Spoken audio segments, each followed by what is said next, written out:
Okay, so I got my BrakeAway throttle lock slash cruise control installed on my '08 Mean Streak Special Edition.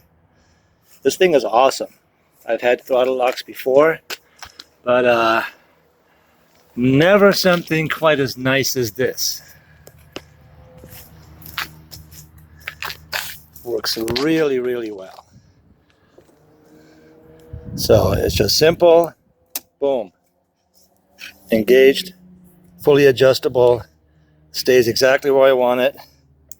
That which I really don't use, or lock it and you got the release right there.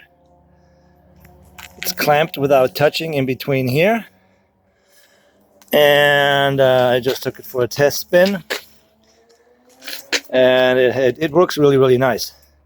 I really didn't have to do much of any adjusting on it, just a little bit on the tension once I installed it, and I am very happy with it. Other throttle locks I've had in the past would just kind of bind up between.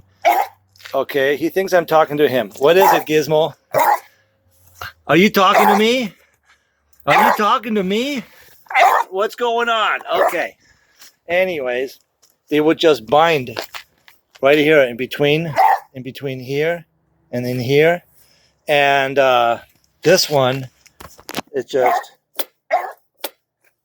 yeah, I'm very happy with it.